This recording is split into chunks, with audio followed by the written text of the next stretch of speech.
Para acabar la unidad vamos a estudiar el compartimento más destacado e importante que tienen las células eucariotas. No hablamos de otra cosa sino del núcleo. Podríamos decir muchas cosas del núcleo.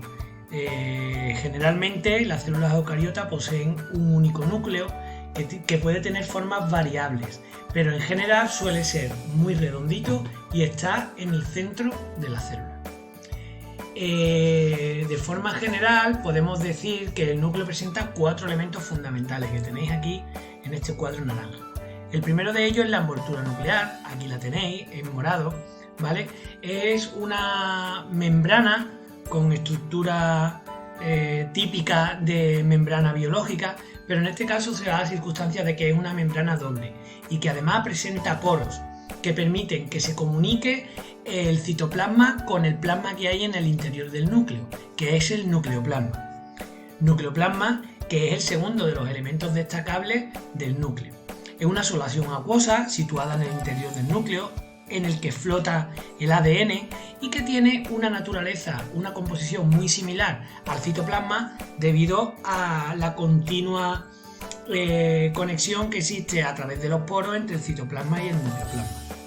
En tercer lugar tenemos el nucleolo o los nucleolos, porque son entre 1 y 3 estructuras esféricas, esta que tenéis aquí en negra, que aparecen en el núcleo y que está formado por ARN y ribosomas en formación.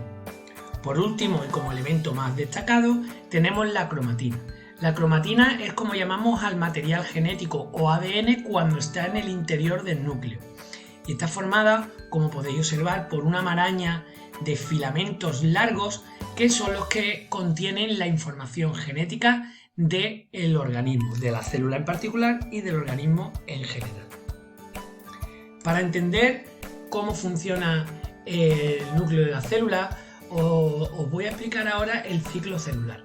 El ciclo celular son todos los procesos que tienen lugar en una célula desde que la célula aparece, desde que se forma la célula, hasta que tiene la capacidad de dividirse para generar 2 células.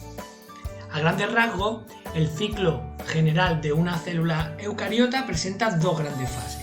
Tenemos la interfase, que es una fase en la que la célula no se está dividiendo, única y exclusivamente se prepara para poder dividirse, y tenemos una fase que se llama división celular o mitosis, en la cual la célula se divide.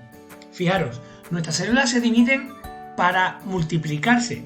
Esta paradoja se debe a que nuestra célula se divide a la mitad, dando lugar a 2 células idénticas que permiten que nuestro cuerpo crezca. Así que podéis ver aquí cómo a partir de una única célula surgen 2 células hijas que tienen exactamente la misma información genética. Aquí tenéis un cromosoma azul y uno verde, azul, verde, ¿veis? 2 células hijas a partir de una madre que se producen en la fase de división. ¿De acuerdo?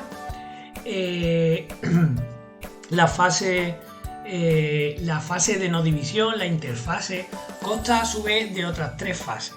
Son la fase G1, la fase S y la fase G2. Posteriormente tendremos la fase de división celular o mitosis.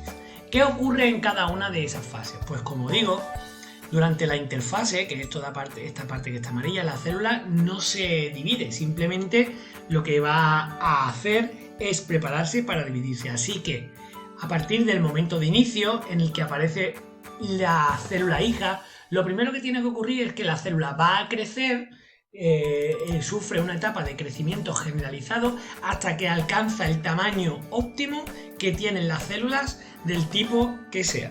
¿De acuerdo?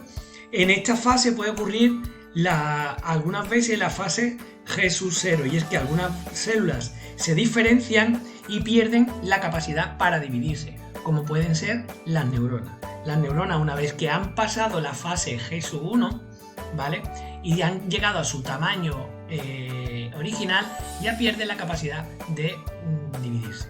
¿De acuerdo? Pues bien, una vez que han crecido, las células entran en fase S. La fase S consiste en que la célula multiplica todo aquello que debe de repartir entre sus 2 células hijas. En este caso destaca la multiplicación de los cromosomas. Los cromosomas se duplican para poder repartirlos. Si observáis aquí, veis que la célula original tiene un cromosoma y otro cromosoma, pero que aquí tiene un cromosoma que se ha doblado. Aquí hay dos cromosomas, el azul doblado y unido por un punto que se llama centrómero y el verde doblado y unido por un punto que se llama centrómero, ¿vale? Eso lo hace con todos los cromosomas y todos los elementos que la célula tiene que repartir entre sus dos células hijas. Por último, una vez que ya ha acabado de dividir o de multiplicar todo aquello que debe de repartir, la célula entra en fase G2. Esa fase G2, la célula lo que hace es terminar de prepararse para dividirse y sobre todo presenta un checkpoint. Esto es un punto de control en el que la propia célula se asegura de que todo está correcto para llevar a cabo la división.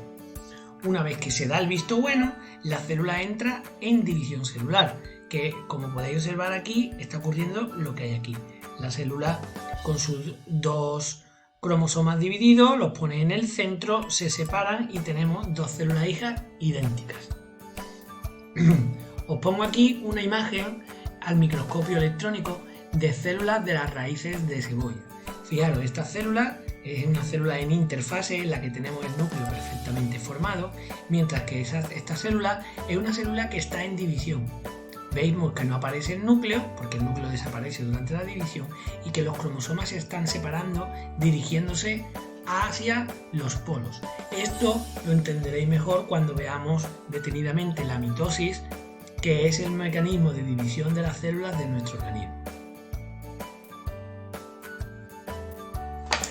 Para terminar con la unidad, vamos a ver el origen de las células eucariotas. Fijaros, no se sabe muy bien cómo se forman las células eucariotas, ni siquiera las procariotas, ¿vale? Ni se sabe bien el tiempo. Lo que sí sabemos es que las primeras células que aparecieron en el planeta, por su sencillez, son las células procariotas. A partir de ahí, por evolución o por otra forma de las células procariotas se debieron de formar las células eucariotas. Y existen dos teorías que nos lo intentan explicar. Aquí las tenemos. La primera de ellas es la teoría simbiótica, según la cual la célula aparece por evolución, por mejoras que se producen en las células procariotas. En esta evolución aparece la envoltura nuclear, ¿vale?, que procedería de extensiones o repliegues de la propia membrana plasmática. Esta teoría no tiene elementos que la respalden. Sin embargo, existe otra teoría que se llama la teoría endosimbiótica, que desarrolla la bióloga Lynn Margulis. Según esta teoría, la célula eucariota resulta del establecimiento de relaciones simbióticas entre diferentes células procariotas. ¿Qué quiere decir esto? Que varias células procariotas se unen entre sí para formar una célula eucariota. Existen distintas pruebas para ello. La más importante es los cloroplastos y las mitocondrias. Son orgánulos que tienen forma muy similar a la de las células procariotas, pero que además en su interior tienen un ADN muy similar al de las células procariotas y además tienen ribosomas y proteínas propias. Además, al estar rodeada de doble membrana, se supone que han entrado por endocitosis en una densidad mayor.